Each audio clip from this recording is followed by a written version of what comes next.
Welcome all to the Pro Football Radio Podcast. This is your co-host Jay Chuma with the pride and joy of Merrimack, New Hampshire, the Puma. Welcome in, brother man. How are you? I'm doing good, man. We took last week off. We had to do some stuff in our personal lives, but it's good to be back in the saddle and another episode of recording in daylight. Like I like this a lot. Like this is good, but I'm happy to be back in the saddle. And I mean, what is it, Jay? Like less than 14 days out of the draft, 10 days or so. Like it's that time of the year. It's next Thursday. Today's Wednesday. We're recording on the 19th, so we got a week and a day, so 8 days away. Nice. Let's go. How you doing, Jay? How's things up in Cbus, Columbus, Ohio? I'm good. I'm enjoying the nice, beautiful weather we have here. It's getting much nicer day by day. The days are getting longer. I'm happy all the way around. Nice. How about you, man? How you doing in Connecticut? Good, man. Good. We had some little mini heat wave a couple of days ago last week, and now it's like back in the 40s. So I'm already over this nonsense. But yeah, springtime is here, the summer's here, and I know how you feel about the dark and gloomy weather. Brighter days are ahead, Jay. Just hold out. Almost there. All right. So today is, since we're so close to the NFL draft, today is the Pro Football Radio Mock Draft 1.0. We're going to be picking picks 1 through 16. We don't really do the whole first round. I mean, ultimately, the most fun is usually in the first half of the draft. A lot of the crazy stuff happens there. So, we do this every year. Most years we don't hit at all. Most years it's just a crapshoot, as most people can see for themselves when the draft comes around. But this year we're gonna actually have trades in our draft as well. So you had the honors of picking number 1 overall. So we're gonna kick it off with you first. Who do you have the Carolina Panthers taking? And I wish we had that little ringer.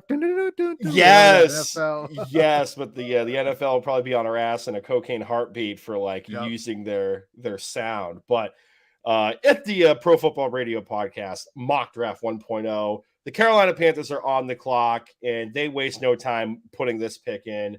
Carolina Panthers select first overall quarterback Bryce Young, Alabama. There's been a lot of back and forth between whether it's going to be him or CJ Stroud from Ohio State. I'm sorry, the Ohio State University. I mean, I was kind of leaning that way, Jay. I'm not going to lie. I saw this weird stat that Frank Reich has never had a quarterback under 6 feet 4 inches or 6 feet 3 inches during his coaching tenure. But to me, I mean, Bryce Young seems to be the slam dunk guy, the number 1 prospect in this draft, despite his height. The Panthers have a decent offensive line. They're young. I mean, they kind of went after that position in the last couple of drafts, but they seem to have gelled down the stretch. And I think, given the veteran weapons that they have, Hayden Hurst, I believe, signed there in free agency. Adam Thielen's going to be there. They have a young core of players and a decent defense. And plus, I'm biased. It's Frank Reich. He's going to make it work. I think Bryce Young is going to thrive, not only on this team, but let's be honest, a weak NFC South. And by weak is being kind. So this is definitely a winnable division for a rookie quarterback and a new head coach. So give me all the Bryce Young stock on this one. There you go. They got their quarterback of the future. Okay, moving on to number 2, the Houston Texans, my pick.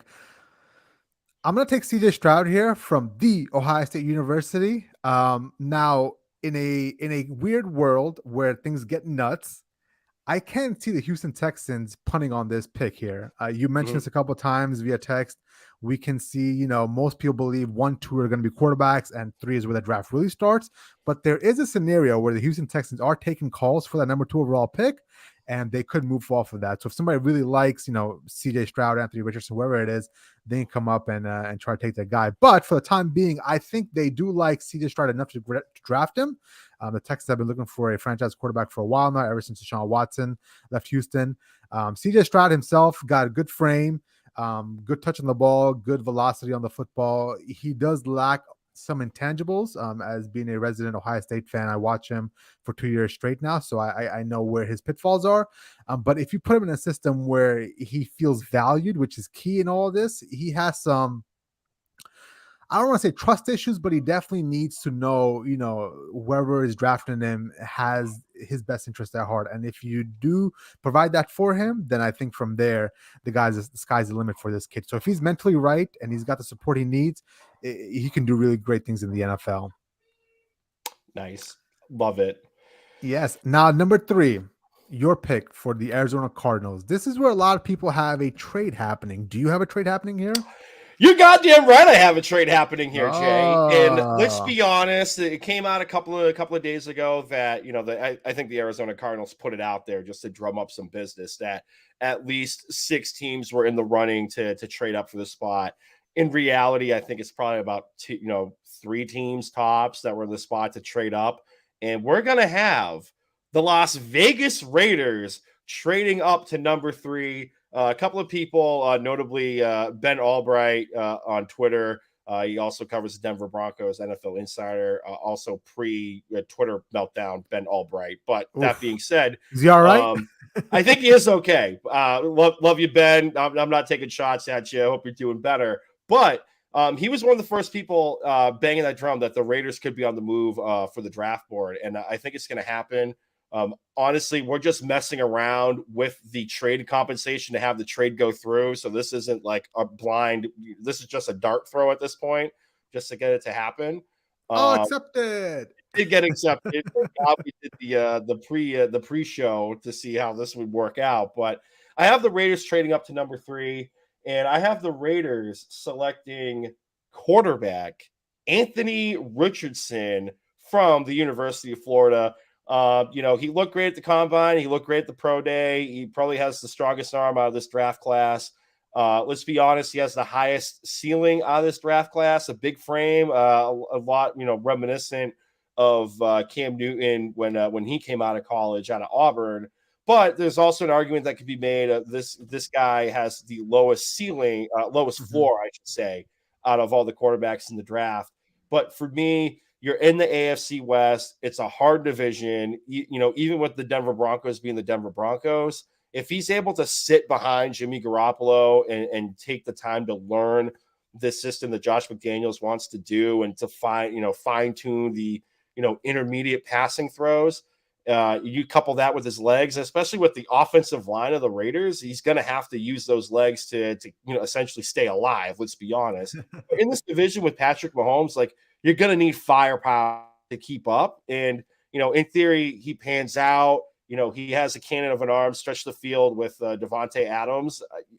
I think that this could be a good move for the Las Vegas Raiders. And I mean, let's be honest, it's also kind of like a prototypical Raider pick. When Al Davis was alive, like the quarterback to throw the ball a country mile, and Anthony Mhm. Richardson can throw the ball a country mile. So silver and black, Anthony Richardson, Las Vegas Raiders. Yes, sir. Okay, at number 4, I have the Indianapolis Colts taking Will Levis. They finally find their quarterback. It's been 5, 6 years in a row. They have a new quarterback every single year.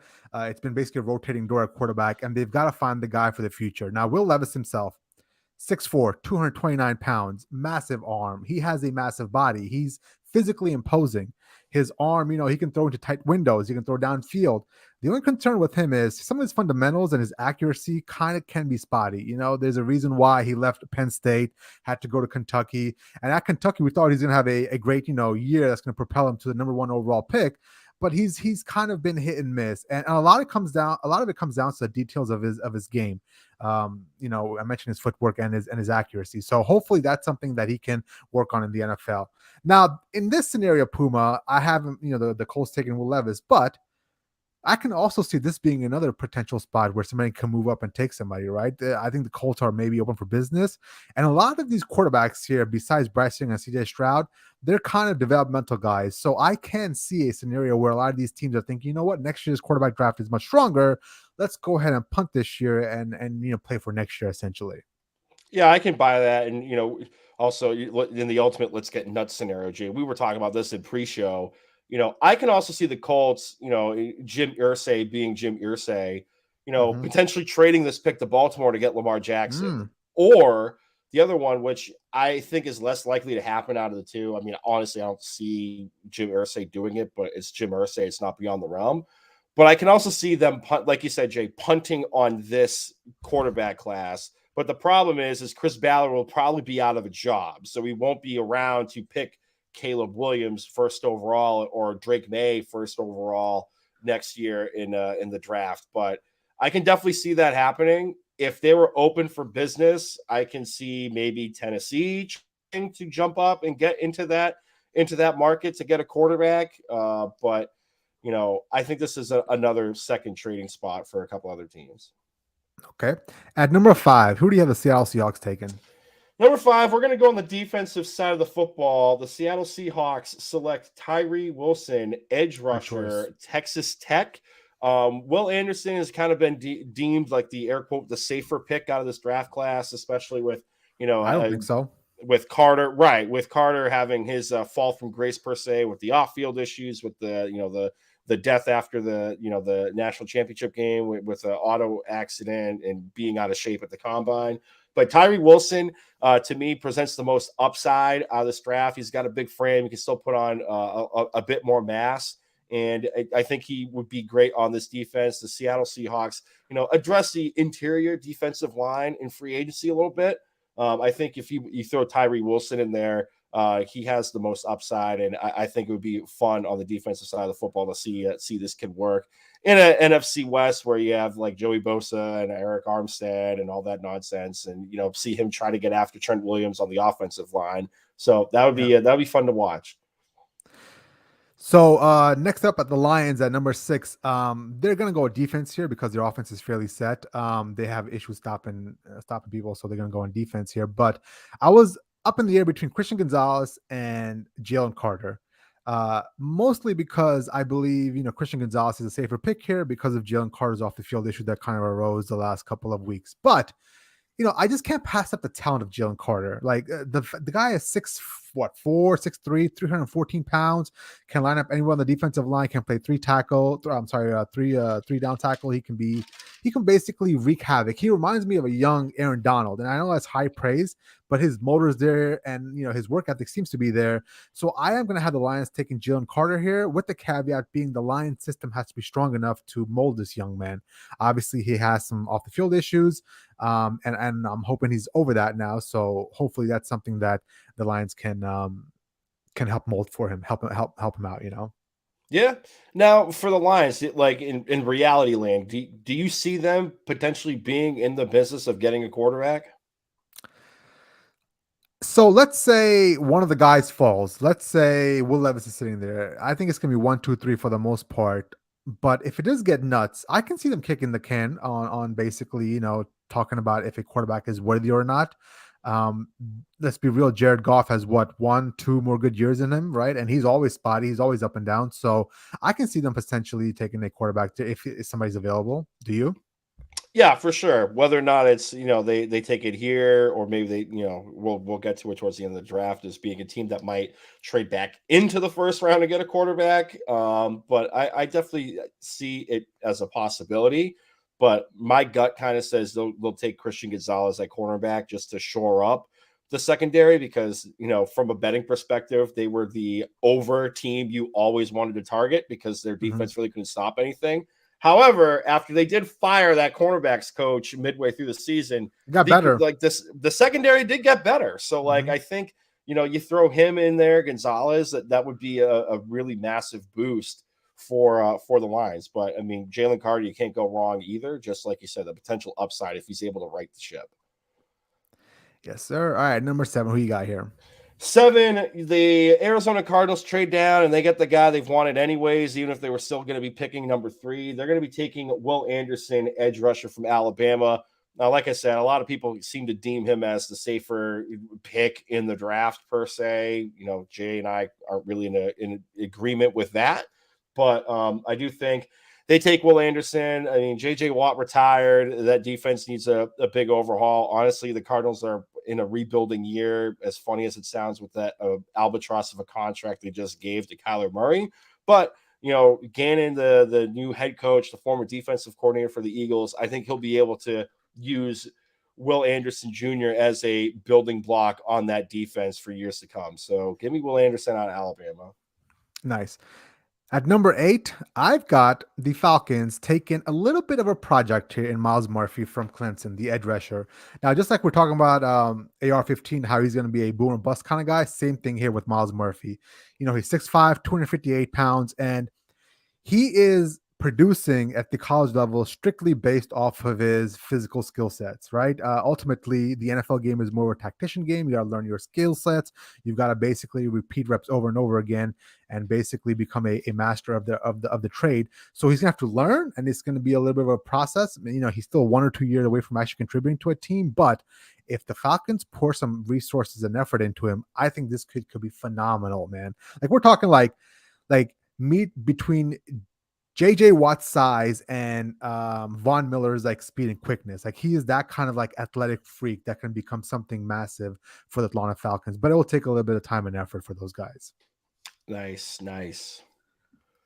Who do you got at number 9 taking those Chicago Bears? Now, in the real life draft, I think this is where the offensive tackle run begins, because this is the offensive tackle position it's really weak this year. Not weak in talent, but just in depth, I guess is the right way to put it.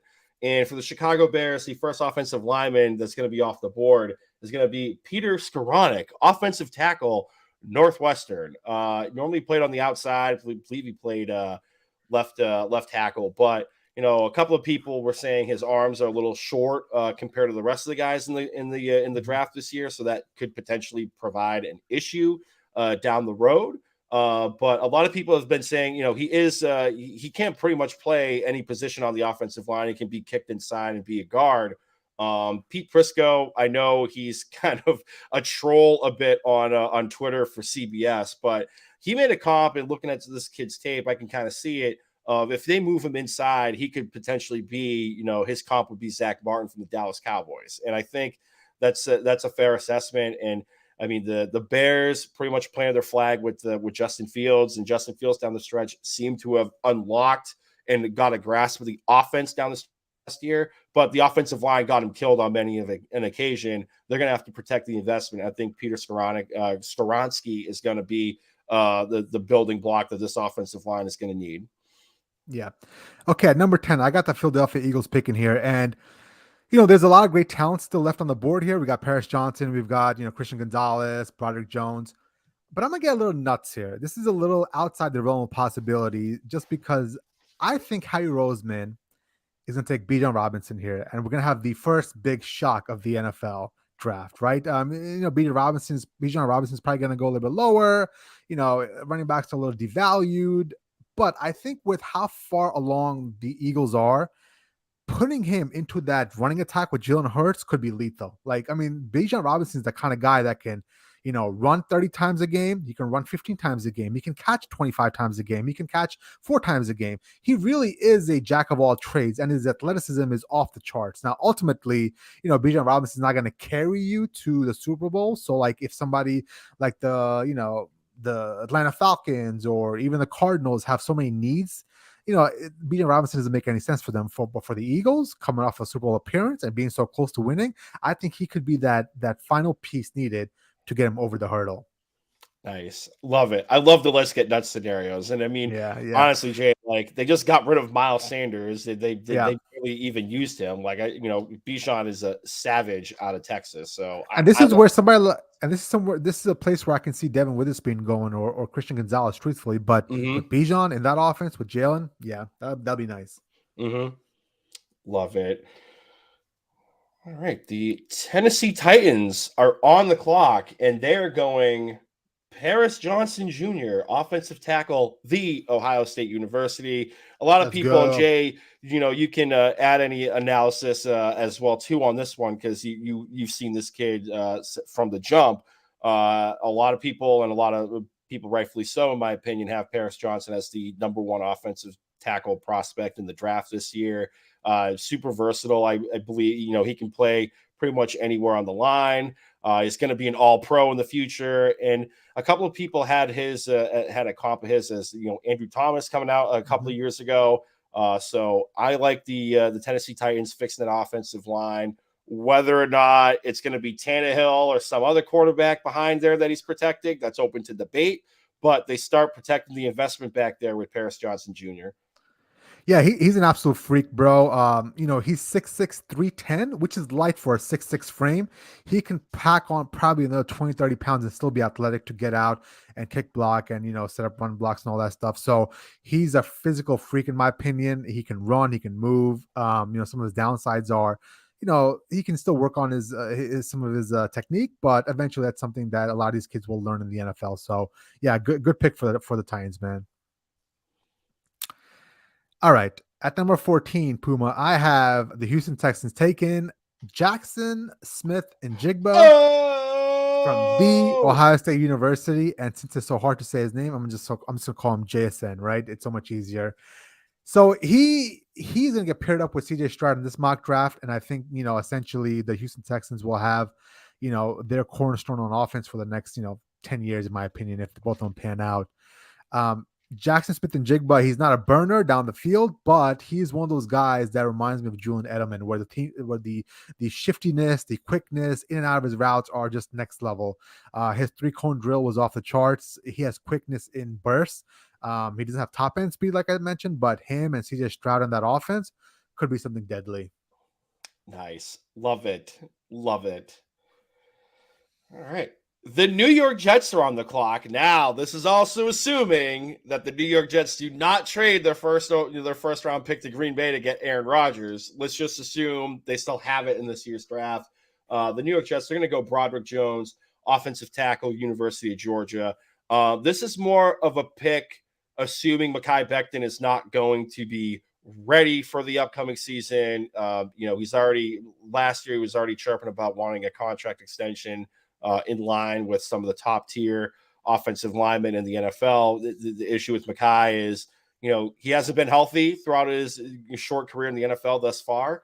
But I think Broderick Jones, another stud in a limited offensive tackle pool. And assuming you get Aaron Rodgers, you're going to have to protect his, AARP ass back there. So let's go Broderick Jones, Georgia Bulldog, offensive tackle.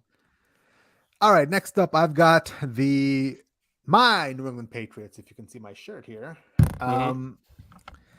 so obviously, team needs, one of the biggest team needs we have for the Patriots is going to be cornerback, and with Devin Witherspoon and Christian Gonzalez sitting there, more likely than not, Bill Belichick's going to go for a cornerback one. But in my fandom, I would like them to take Zay Flowers here. Zay Flowers, man, this kid is so twitchy. Like, he reminds me of a young Tyreek or a young Jalen Waddle. But maybe Tyreek is a little too much because he's not as fast as Tyreek, but definitely Jalen Waddle. Like, the way he can just burst out of his routes, the way he can get downfield, take the top off of defense. He's the perfect guy for Bill O'Brien in that system and Mac Jones. Ultimately, Zay Flowers is going to be that final thing that Mac Jones needs to not have any more excuses. He's got the offensive coordinator now. He's going to have his weapon in Zay Flowers. No more excuses for Mac Jones. Is there a chance, old man Bill Belichick trades this down to Yes. like the 32nd overall pick? Yes. Yes. It's Bill Belichick. There's a high chance of that. There's a high chance of that. All right. Who you got the Packers taking here? The Green Bay Packers, with the fifth overall pick, do the ultimate troll job on Aaron Rodgers, and they take wide receiver Quentin Johnston from TCU. He was an anchor point for this TCU offense that went to the national championship game against Georgia, and absolutely got their teeth kicked in.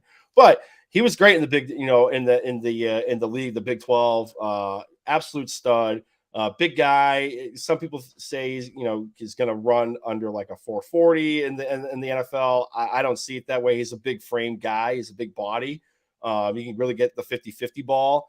And I think a comp that I've heard is he's kind of compared to T. Higgins of the Cincinnati Bengals, and I think you pair him with Romeo Doubs and a Christian Watson, who was really coming along last year, and a young quarterback in Jordan Love, who I was high on a couple of years ago when he came out of the draft. I think we're going to see 2019, 2018 Jordan Love from Utah State in the NFL. And we saw flashes of that in a limited start when Aaron Rodgers got hurt against the Eagles. And I think this is going to be an offensive, alignment that's going to be fun to watch. And let's be honest, a week NFC conference. I mean, it's kind of wild that the Detroit Tigers. I mean, sorry, the Detroit Lions. I've been watching a lot of baseball, Jay.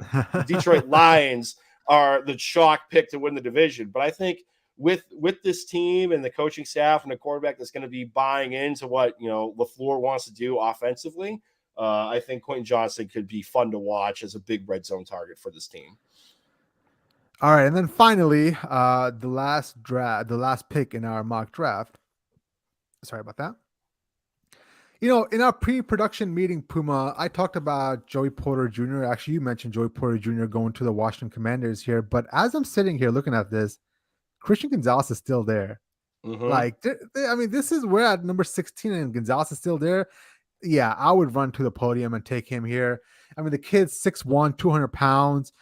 He's fluid. He makes it look easy. Like, he's one of those guys that has those like loose hips. And I'm not talking about loose women here, but I'm talking about one of those guys that just like, he basically turns and goes, and he can play inside, outside zone. He can press, he can man, he can do whatever you need him to do. So he does have some issues with his motivation. He's not one of those high motor guys. So you got to basically, light a fire underneath his ass, for lack of better words. But if you have a motivated Christian Gonzalez, he could be an absolute stud. Nice. Well, he's got Jack Del Rio and Riverboat Ron Rivera to chew his ass out. But no, Yeah. I love the pick here. I think it's going to be one of the team needs for this team. We pointed it out. Even the simulator we're using is pretty much anything like linebacker, cornerback, defensive line, offensive line. But I definitely see cornerback as one of their higher priority needs because that secondary wasn't really stopping anybody. They were towards the bottom end of the league last year as a scoring defense. And I think if you get like you said, a motivated guy with this coaching staff, it's definitely going to be something to watch in the NFC East. So, the NFL draft always has one big shock, right? And this year, for the most part, I think we'll have the trade in the first couple of picks, and we'll have some action up there. But the one storyline to watch is, where does Hendon Hooker go? Right? Ultimately, Hendon Hooker is one of those guys who last year, if he didn't get hurt, was on track to win the Heisman, potentially win the national championship, and he was on track to be a number 1, 2, 3 overall pick. Right? He's going to be a top 5 pick no matter what. But his injury and his ACL is what is going to obviously make his draft stock tumble. Now, there's an opportunity here for teams to take him somewhere in the late first round, maybe get back into the first round and take him and then put him on ice for a year as he recovers from his ACL injury. Do you see a scenario where he's taken somewhere higher in the first round, and let's say if he falls to where we think he's going to be drafted in the late first round, who do you think is going to draft him ultimately? I for some reason I just can't shake this team out of my mind. I think the Tennessee Titans are going to trade back into the first round and get the hometown kid. I mean, Malik Willis is not the guy. No disrespect to him. He played at Liberty with Hugh Freeze in a very watered down offense. He could barely complete passes in the NFL level in the 2 starts that he had, and they signed a guy off the street that outperformed him by a lot on short notice last year. So I think that's going to be the landing spot here. He'll sit behind Ryan Tannehill. And listen, like, there hasn't been a bad word from any team, any NFL insider that's met with Hendon Hooker here. And, the knee recovery seems to be going good. And at the same time, Jay, like, it's not like ACL injuries of the past where, like, people's careers were really in jeopardy. Like, it's essentially you sit out a year, or if you play, you're going to have a down year, but then year 2 removed from the ACL surgeries where you start to see the performance pick back up to pre-injury status. And also, like, why would you want to roll the dice, take him in the second round, lose that 5th-year option, and then you have to essentially pay him earlier? You know what I mean? Like, if that pick hits, why not take him in the first round, late first round? You get that 5th-year option, and you have a little bit more time with them. And then let's say he doesn't pan out, you don't have to pick up the 5th year, and he goes kind of the way of Sam Darnold. I don't think that's going to happen. I think he's going to essentially be fine as an NFL starter and see the talent that should have gotten him in the top four because God knows how many millions of dollars he left on the table because of that knee injury. Yeah. And I can see a scenario right here where some of the teams like the Baltimore Ravens are sitting at what, 22, right? You've got the New York Giants sitting at 25 that, yeah, I get the Giants just, gave Daniel Jones an extension, but ultimately that contract is a 2-year contract. They can get out of that contract in 2 years. So if you bring him in, he sits on ice for a year and he learns, and the second year, is another year where he'll probably start midway through. What's your thoughts on maybe the New York Giants taking a flyer on Hendon Hooker, or even the Baltimore Ravens who need a quarterback, right? At some point, it looks like the Lamar Jackson thing is not gonna pan out. Right. Out of the two teams, I kind of lean a little bit more towards Baltimore. Actually, for Baltimore, I have the let's get psycho scenario where they trade up and Yeah, get Anthony Richardson in the top half of the first round. But for the Giants here, I mean, I could see it happening. Like, let's say DJ finally got paid and, he kind of turns into a pumpkin or he doesn't live up to the contract expectations. yeah, I could kind of see that happening, especially because, Hendon Hooker has that makeup of being that guy. And I'm not taking shots at Daniel Jones. He's a team guy. He's dealt with criticism since he's been drafted and different coaching staffs and whatnot. But I mean, it's the NFL and quarterback is a premium position, and if you have a chance to get in a fifth-year option, I mean, look at what the Packers did. I mean, some people say yep, that torpedoed their draft, and it was the final stick of dynamite that blew up that Aaron Rodgers bridge. But I mean, if they didn't take Jordan Love, they wouldn't have, at least in the first round, they wouldn't have that fifth-year option per se to see what happens this year, and if he pans out, they'll pick it up and go from there. I think there's nothing wrong with getting another quarterback in the building. I mean, some analysts, say you should take a quarterback every year in the first round yeah. and see what happens. But for the psycho scenario, yeah, why not have him go to the Giants and see what happens? And can you imagine the reports, or imagine like your brother being on like welfare checks if reports come out that like Hendon Hooker is outperforming Daniel Jones in practice, and he has essentially one knee? Dude, I would love that. So yeah, let's get nuts. No, Let's have my this my happen. my brother would hardcore pivot to, we got Hendon Hooker, baby, let's You know what? You're go. right. You're right. Exactly. He's the ultimate team guy. Fair enough. Daniel Jones too, Hendon Hooker, let's go. Yeah, exactly. Okay. What else you want to get to, brother, man?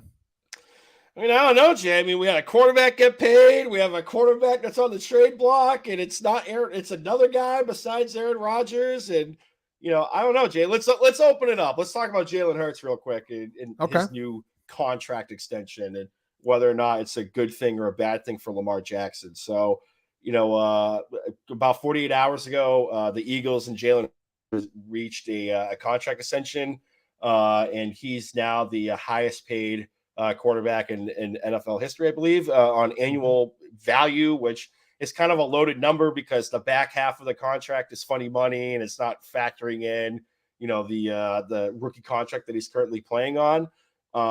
I think he's worth the money. It solidifies him as being the franchise guy because there are a lot of questions as to whether or not he was going to be the guy going forward. Even going into last season, like people had those questions of, oh, is he just going to warm the seat for like another franchise quarterback to come in via the draft? You were like the first one super high on him coming out of Alabama and Oklahoma. So props to you, and it's probably great, kind of like a victory lap seeing him get paid. But all worth it. Jay, I don't know what your thoughts are, but I think he's worth every penny of this contract, and I'm not too sure how that really helps Lamar Jackson, though. I think it's bad for Lamar. So yeah, I mean, I'm happy for Jalen Hurts. The kid is the ultimate resilient athlete. Like, he was basically shown the door at Alabama, and I still think Nick Saban pulled the plug on that kid way too quick. But he left Alabama, he went to Oklahoma, and he basically became a captain. He basically led that offense. He had to learn a new playbook on the fly, and not an easy playbook either. We're talking like Lincoln Riley's like aerial assault offense. So, I'm happy that he got drafted by the Philadelphia Eagles and they saw something special in him. So they invested time, effort, energy, money, resources into him. And now 3 years later, he got to the Super Bowl and he was within a a couple plays away from winning the Super Bowl. We both agree that I think, Jalen Hurts actually outplayed Patrick Mahomes besides one throw of the pick six in the Super Bowl. So I'm happy for him. He deserves it. Now, the other side of this, with Lamar Jackson, if I'm Lamar Jackson, I'm punching air. Like if I see that, I'm like just slamming the desk and just punching air. But ultimately, Jalen Hurts had an agent here who negotiated on his behalf, and that's a lot of this.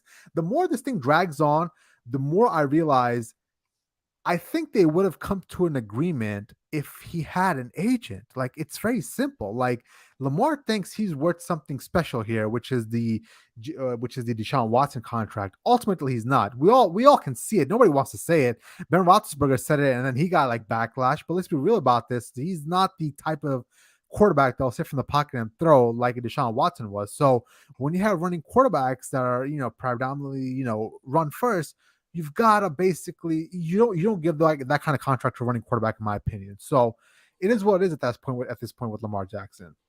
Yeah, exactly. And I mean, let's be honest. I mean, let's look at the numbers here. Like this is also including the fact that he's never finished the season at this point. But throughout the years, like he hasn't thrown for like 3,000 yards. Like I don't believe so. I'm just trying to remember off the top of my head here. But he hasn't thrown for 3,000 yards. He essentially quit on the team last year down the stretch. And I saw reports that this was essentially like the deal the Baltimore Ravens offered Lamar, and he Oh turned his wow. nose up at. And Jalen Hurts signed pretty much the same deal with the Philadelphia Eagles. So I mean, this is what the Ravens wanted. The Ravens wanted and said, "Okay, Lamar, go out there and let's see what the market says is your value." And the Eagles were it's kind of like the first one to put the dollar sign on quarterbacks right now. So Lamar has to be able to read the room, whether or not it's with that guy that may or may not be a quasi agent, that he has a gym bag, everything in a gym to go in a suitcase. Like they need to be able to read the room and have like an honest conversation with themselves and say, am I really going to get this Deshaun Watson level contract? The answer is no. Fully guaranteed contracts are not going to happen anytime soon in the NFL, unless everyone becomes the Haslam family and just says, to hell with everybody. I'm going to do what I want because we're the Cleveland Browns and we're that bad of a situation. But no, this is not going to be the norm. If anyone, because now we have quarterbacks coming up, right? For extensions. I mean, Tua's 5th-year option got picked up this year. Joe Burrow is in the same draft class. He's going to get paid soon. Justin Herbert's going to get paid soon. Out of those three, if anyone's asking for a fully guaranteed contract, it's going to be Joe Burrow from the Cincinnati Bengals. Whether or not the Brown family can afford that, because Forbes has them as one of the air quote poorest owners in the NFL right now, that's a story for another day. But Joe Burrow is going to reset this bar because he is going to get paid. Like it's a fact. Put it on the board. He's going to be the highest paid quarterback within the next 12 to 16 months. Yeah. And Lamar's got to look himself in the mirror, man. Like ultimately, I get it. Like he doesn't have an agent, so he's asking for some outlandish stuff. Maybe he's a little out of his element here. But he's got to look in the mirror and he's got to understand who he is as a quarterback. And there's reports out there that agents would actually take on his case or essentially represent him for basically like half the cost of the 3% that they usually ask. Like I can see somebody at this point being like, you know what, I'll just get the publicity out of it. Let me go represent him for like a point and a half or maybe even 1%, whatever it is. But I think Lamar just kind of dug in here. I think he's basically at this point now where he feels wronged. He feels like the team that drafted him should have given him the money as whatever he was asking. And now I think the situation itself is beyond repair between the Ravens and Lamar Jackson. Yeah, some people are saying out there that this is kind of playing out like the Debo Samuel bit last year, and he was pissed and he wanted a new contract and he wanted to get traded, and then ultimately like the 49ers backed up the Brinks truck. I think that now is different, and not to keep harping on the agent thing, but like we said it like 3 weeks ago, when these negotiations happen, they may love you to your face, but at the end of the day, this is a dollar and cent business here. The owners are going to nickel and dime and come up with every reason under the sun as to why they should not pay you what you're asking for. And some people's feelings are going to get hurt. And that is why you pay the 3% to get an agent, because that agent also helps you get offers off the field. I mean, honestly, Jay, have you seen? I think I can count one time where I've seen Lamar Jackson in a commercial as a quasi endorsement, and that was when they Mhm. were pushing they were peddling the Oh Bose like yeah, earbuds yeah. with Patrick Mahomes and a couple other quarterbacks. That's the only time I've ever seen that dude in an ad. I haven't seen him Mhm. do oikos like Dak Prescott's done. I haven't seen him do State Farm commercials like Aaron Rodgers and Patrick Mahomes has done. Like that is where you make up the 3% that you're losing on the contract with the Baltimore Ravens here. Now, the fact that nobody is getting in Lamar's ear and saying how many millions of dollars he's leaving on the table is asinine to me. But that's a podcast for another day. I think this is a win for the Eagles. This is a win for Jalen Hurts, and this is a big fat L for Lamar Jackson.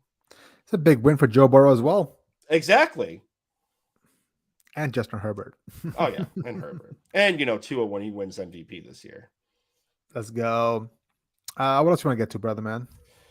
I mean, there was another report today, Jay, of a quarterback potentially on the move who was just drafted 2 years ago, and his name's not Zach Wilson. His name is Trey Lance, the Oof. pride and joy Oof. of North Dakota State. Three So, I mean, first round picks. yeah, I mean, what's your thoughts, Jay? I mean, we were kind of vocal in the group chat with Freddie Hercules, Freddie Soliotis, Hercules 2424, OG of the podcast. I mean, what are your thoughts? They just I mortgaged think, three first rounders. yeah, listen, you got to pull the cord. Like, you can make mistakes drafting in the NFL. The problem is when you make those mistakes, don't let those mistakes drag on for 5 years. Like, pull the cord. And I think, year, 2.5, 3 years in now, we're starting to realize Trey Lance is not that guy. Simply put, he's not. Like, it was a bad mistake. They should have went with Mac Jones in that spot. And now it's simply about let's pull the cord, move on. Brock Purdy's our guy. Now, if you're 3 years in Puma and like you still can't throw the ball accurately in freaking practice, bro, in the most quarterback friendly offense in the NFL with Kyle Shanahan and all those weapons, and basically people like Brock Purdy and Jimmy Garoppolo can have success in that offense. If you can't consistently complete passes in practice, then I'm sorry, you're a lost cause. You simply are not built to play in the NFL. You're built to play in college football, simply put. Yeah, no, spot on. And the Arizona Cardinals are a lot of things. They are a lot of things. But I will say, not only did they have the onions to do this, but they were right to do this. Where they drafted Josh Rosen, they saw him for a year, and then they pulled the plug and they got Kyler Murray. Now, yeah, we've said our piece on Kyler Murray, but in like the Yeah. 8 games at the beginning of the season where he normally plays at an MVP type level, you can see why they moved off of Josh Rosen. And honestly, what is Josh Rosen doing now? Like, is he on? I think last I heard he was on the Buccaneers practice squad. He might be bagging groceries at my local convenience store for all I know. You need to have the real discussion, the cojones, to look back and say, yes, we missed on this draft pick horribly with mortgaging 3 first round draft picks to trade up to get this guy. But I mean, at the same time, it could also be worse because you could have had Zach Wilson there too, who the 49ers loved as well. But I think, and we were talking about this offline, I think this is an attempt for the 49ers to recoup whatever assets they can to make a last minute run at getting Aaron Rodgers in the Bay Area. Now, I'll say this. Craig Carton is a lot of things. Craig Carton's an afternoon host on WFAN with Evan Roberts. Craig is a lot of things, but he put this out there about 2 weeks ago saying that there is a second team in the wings trying to make an offer to get Aaron Rodgers. And he was kind of laying like a thin line towards the Bay Area. And then you have other podcasts like The Athletic coming out saying that the 49ers are in on potentially on Aaron Rodgers being there.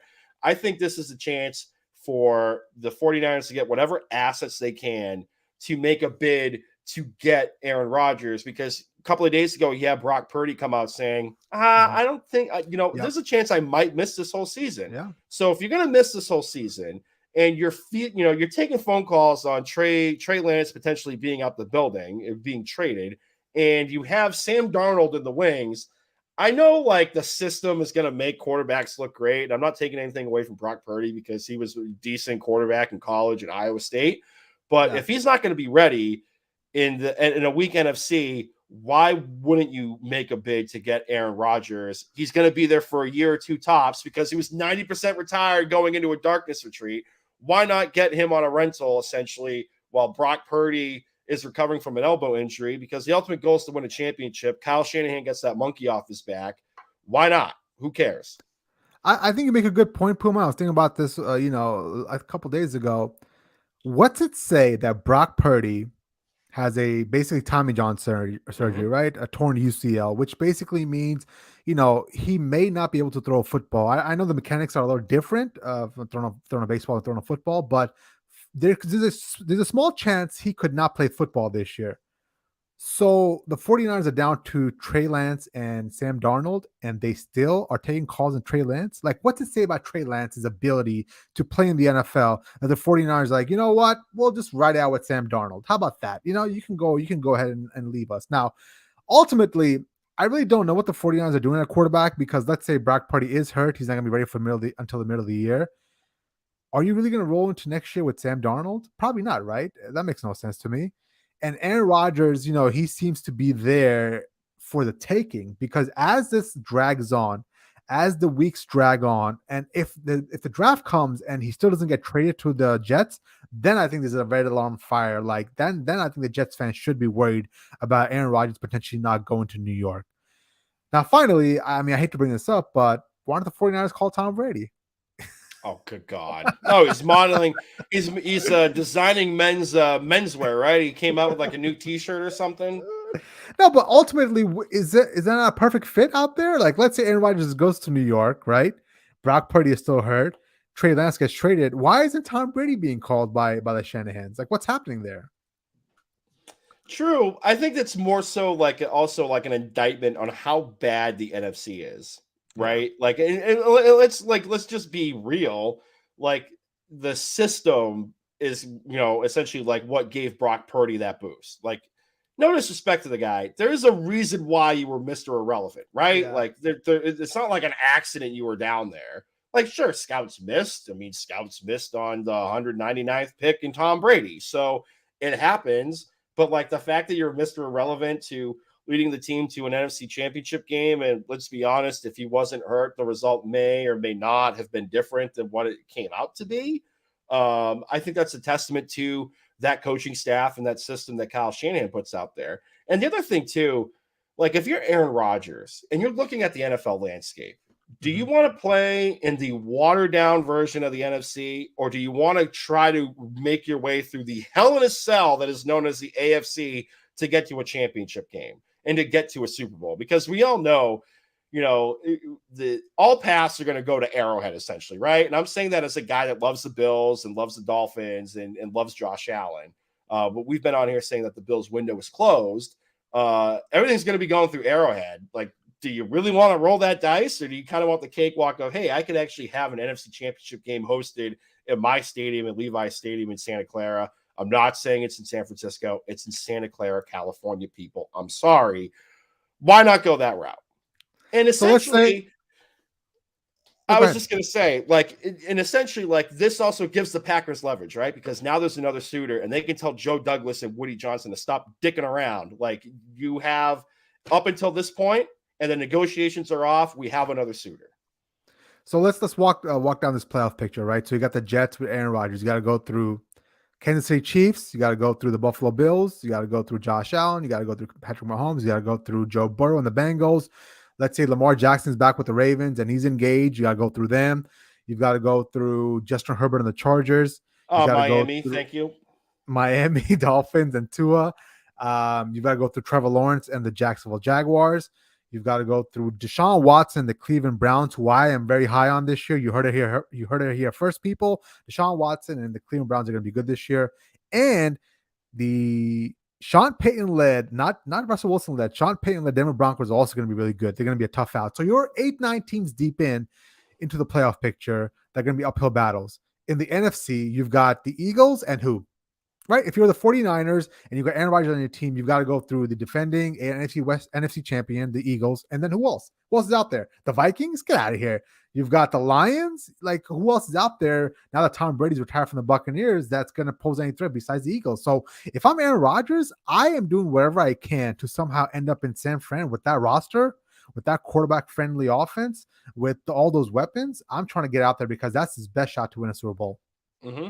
No, 100%. 100%. Honestly, like, I'm just here for the chaos that's going to Yeah. be the office that I work in, and the people on WFAN calling in, because today was fantastic listening into Tiki and Tierney with all of like the Jets fans that were already either resigned to doom and knowing that this is not going to happen because it's the Jets and they're going to Oh, find a way really? to screw it It's up. set in? Like New York has it's set in New Jay, York? it was almost 50-50. You had people that were like already at the acceptance stage and moving Yeah. on from Aaron Rodgers. And then you Yeah. had people with like blind hope, with throwing like holy water on themselves, holding a cross while they're on the phone, talking with Tiki Barber and Brandon Tierney. I mean, it was great. And Brandon Tierney kind of lost it on the air, like blaming Woody Johnson for all this. Oh, it was It's great nothing's happened yet.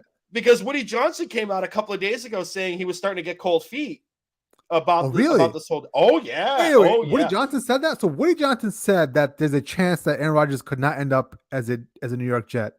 Oh my Because God, dude. he's I didn't getting cold realize feet. that. And I think he actually put it on Twitter, if I recall correctly. I haven't had a chance to go back and look, but it might have been like last week, either an interview or on a tweet, where he mentioned, like, as the longer this drags on, the longer he's getting cold feet, because he remembers, like everyone else that watched the Pat McAfee show, that Aaron Rodgers said he was essentially 90% retired before he went into that darkness retreat. When he came out, he said, "I intend to play for the Jets." Mm-hmm.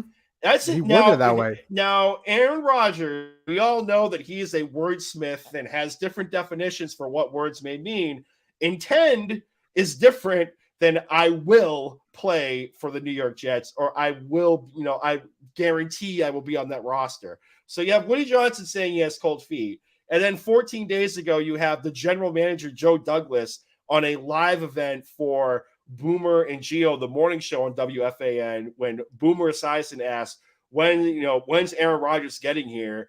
And Joe Douglas says, "We're going to get our guy." So you have the GM and the owner saying two different things in less than a 2-week time span. This is the most Jetsian thing that could happen to the New York Jets. So if anyone knows a Jets fan, you might want to call them and check in and see how they're doing and see if they're at the acceptance stage, and maybe light a candle for them to hope that this trade goes through.